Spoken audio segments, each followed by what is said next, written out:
Hello and अस्सलाम वालेकुम।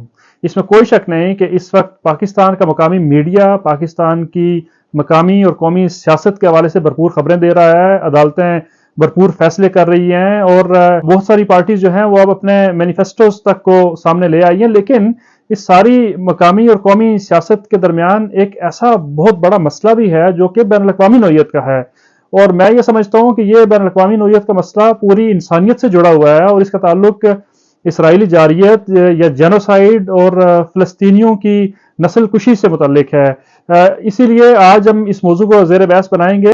ये मौजू बुनियादी तौर पर जनूबी अफ्रीका का इसराइली जारियत बल्कि जेनोसाइड के खिलाफ आलमी अदालत इंसाफ का दरवाज़ा खटखटाने से मुतल्लिक है।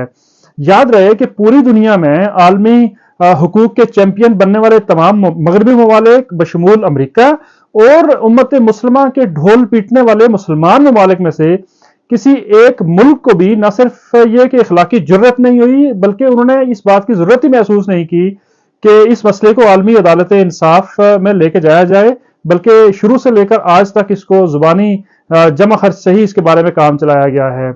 आज का जो मौजू है वो दो अखबारात हैं, एक द गार्डियन जो बरतानवी अंग्रेजी अखबार है और दूसरा डॉन इंटरनेशनल जिसमें इस मौजू को जेर बहस बनाया गया है। द गार्डियन के आज के गारिये के मुताबिक जेनोसाइड की तारीफ ये है कि ये एक ऐसा जुर्म है जिसके तहत किसी भी कौम, ग्रोह, नस्ल या मजहबी ग्रुप को जुज़वी या कुली तौर पर खत्म कर दिया जाए या उसकी सही की जाए।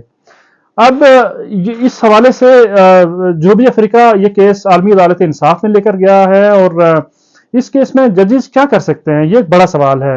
हेग में वाक़ आलमी अदालत इंसाफ के जजेस एक अबूरी फैसला या इंटरम रूलिंग दे सकते हैं, और वो भी इस सूरत में अगर जनूबी अफ्रीका अपना केस साबित करने में कामयाब हो जाता है कि ये एक जेनोसाइडल मिशन है जो इसराइल कैरी आउट कर रहा है। इससे जंग बंदी तो शायद नहीं होगी, लेकिन बुनियादी अशिया की फराहमी बशमूल पानी और खुराक के ये मुमकिन हो सकती है। भूख को हथियार बनाना और इज्तिमाई कत्ल से बेनियाजी बरतना इस वक्त लगता यही है कि इसराइल इसको एक पूरी हिकमत अमली के साथ आगे बढ़ा रहा है। इसराइल का इस अभी तक रद्दमल बड़ा दिलचस्प है। इसराइल ने जनूबी अफ्रीका को हमास का दाएं बाजू करार दिया है। इसराइली वज़ीर आज़म और वज़रा के बयानात का अगर मुशाहिदा किया जाए और उनका तज्जिया किया जाए तो आपको समझ आ जाएगी कि सूरत हाल किस तरफ जा रही है। मसलन बेंजामिन नेतन्याहू जो इसराइल के वज़ीर आज़म हैं, वो अपनी किताब मुकद्दस का हवाला देते हैं और ये फरमाते हैं कि खुदा ने सोल को SAUL सोल को किसी भी शख्स को बख्शे बगैर सबको कत्ल करने का हुक्म दिया था। इसी तरह वज़ीर दिफा फरमाते हैं कि आम फलस्तीनी इंसान नमा जानवर है। इसराइली सदर का यह बयान है कि सिर्फ हमास नहीं बल्कि मनहेसल कौम तमाम फलस्तीनी इस पूरे अमल के जिम्मेदार हैं। वीडियो क्लिप्स में फौजी नारे लगा रहे हैं कि सब मुलव्वस हैं। अराकीन पार्लियामेंट को अगर हम देखें तो उन्होंने इससे भी बदतर बयानात दिए हैं। गजा इस वक्त नाकाबिले रहन है।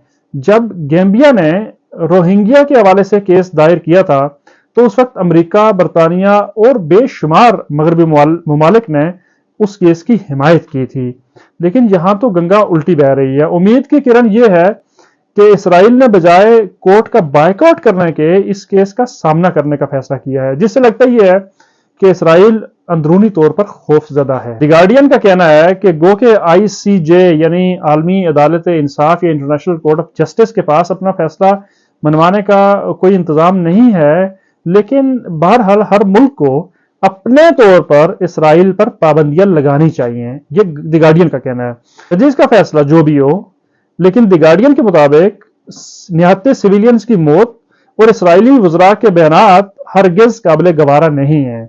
इसराइल और उसके मगरबी हिमायतियों के लिए यकीनन ये एक ऐसा बोझ है जिससे उनकी सारी की सारी या रही सही साख भी तबाह हो गई है। अब अगर हम देखें कि पाकिस्तानी अंग्रेजी अखबार डॉन का इस बारे में क्या मौकफ है, तो हम ये देखते हैं कि डॉन ने जनूबी अफ्रीका के इस अमल को इंतहाई दिलेराना इकदाम करार दिया है और ये कहा है कि तेल अवीव को 1948 के जेनोसाइड कन्वेंशन के खिलाफ वर्जी के हवाले से केस का सामना करना पड़ेगा। डॉन के मुताबिक तमाम मुसलमान ममालिक और अरब ममालिक के लिए यह बात बाइस शर्म है कि इस केस को जनूबी अफ्रीका आलमी अदालत इंसाफ में लेकर गया है। کوئی بھی نہ عرب ملک لے کر گیا ہے اور نہ ہی کوئی اسلامی ملک لے کر گیا ہے۔ ڈان اخبار کے مطابق چونکہ جنوبی افریقہ خود بھی اپارتھائڈ سسٹم کا شکار ہوا تھا، اس لیے اس کی مظلوموں سے ہمدردی کافی فطری معلوم ہوتی ہے۔ ڈان کے مطابق عالمی عدالت انصاف جنگ بندی کا حکم دے سکتی ہے، اس سے کم از کم اخلاقی طور پر اسرائیل ضرور کمزور ہوگا۔